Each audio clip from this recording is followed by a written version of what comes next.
one of my English teachers at Lower Merion named Mr. Fisk. He had a great quote that said, "Rest at the end, not in the middle." And that's something I always live by. I'm not going to rest. I'm going to keep on pushing now. There are a lot of answers that I don't have, even questions that I don't have. But I'm just going to keep going. I'm just going to keep going, and I'll figure these things out as we go, right? And you just continue to build that way. So I try to live by that all the time. At what age did that goal become crystal clear? I made that deal with myself at 13 years old. At 13 years old? 13 years old. That's the you deal were I made. crystal clear about it? Crystal clear. And where did inspiration come from? The love of the game. The love of the game, the challenge. Like I would watch Magic play, I'd watch Michael play, and I would see them do these unbelievable things, and I'd say, can I get to that level? I don't know, but let's find out. Let's find out. And so that curiosity to see where I could push this thing led me down that path, I think. I had a summer where I played basketball when I was like 10 or 11 years old, and here I come playing, and I don't score 1 point the entire summer. Not a free throw, nothing, not a lucky shot, not a breakaway layup, 0 points. And I remember crying about it and being upset about it. And my father just gave me a hug and said, "Listen, whether you score 0 or score 60, I'm gonna love you no matter what." Wow. Now that is the most important thing that you can say to a child. Because from there, I was like, okay, it gives me all the confidence in the world to fail. I have the security there. But to hell with that, I'm scoring 60. And from there, I just went to work. And I stayed with it. I kept practicing. I think that's when the idea of understanding a long-term view became important. Because I wasn't going to catch these kids in a week. I wasn't going to catch them in a year, right? So that's when I sat down and said, okay, this is going to take some thought, right? What do I want to work on first? All right, shooting. All right, let's knock this out. Let's focus on this. Half a year, 6 months, do nothing but shoot.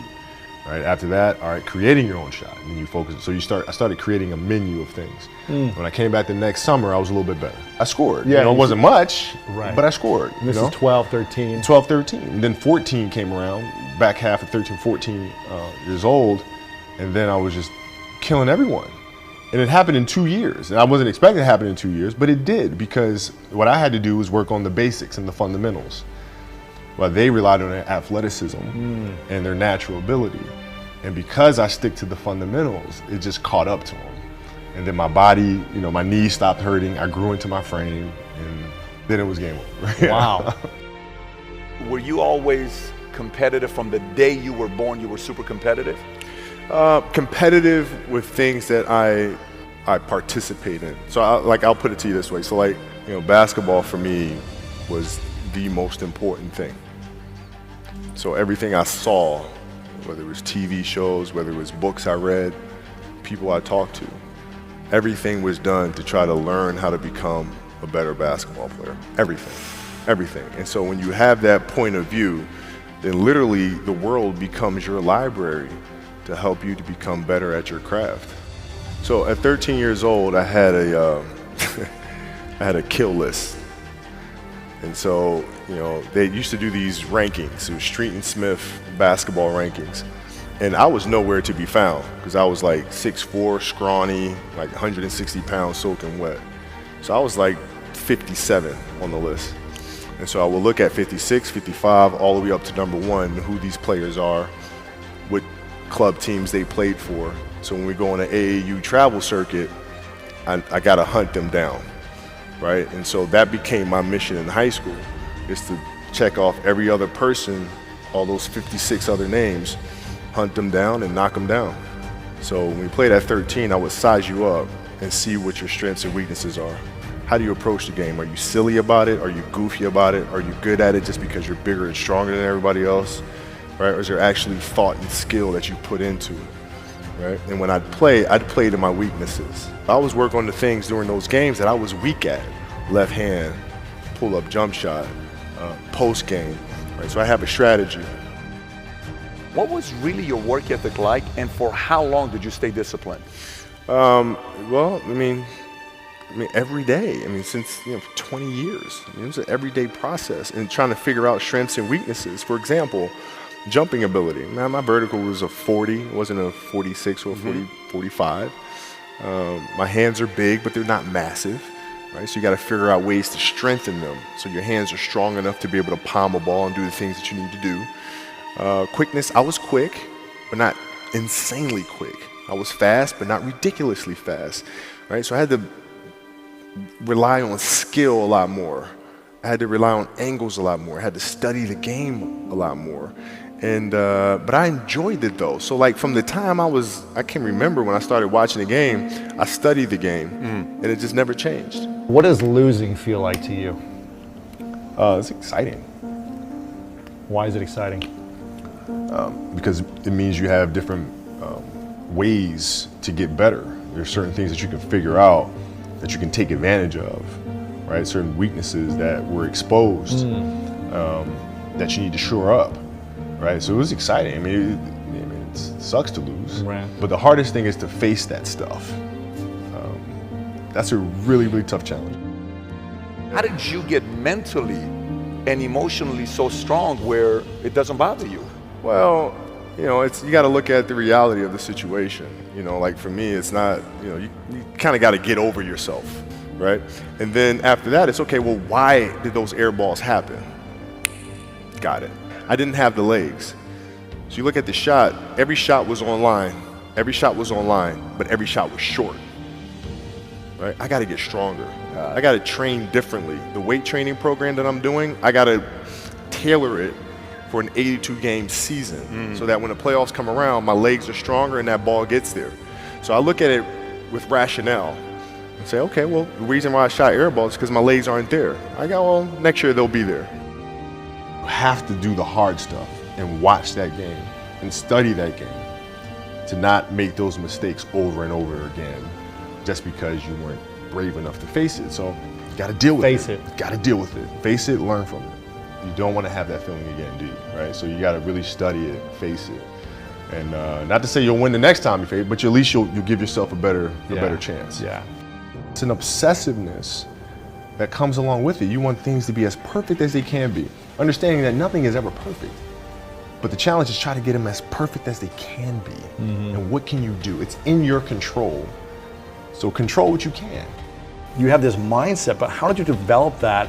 I don't know if that's what you call the Mamba mindset, but how did you develop that? And Well, when did it start? It started in middle school and high school. Because a lot of the kids that I was playing against were inner city kids. And so they're looking at me as if, okay, this kid's soft. They felt like they could try to be physical or try to intimidate me and do all this other stuff, which they couldn't, right? But now I'm saying, okay, well, you're trying to attack me. How am I going to attack you? How can I mentally figure out ways to break you down? How can I show you that, no, I have the edge, right? And so that's when it first started for me, is figuring out how to get the upper hand on an opponent that way.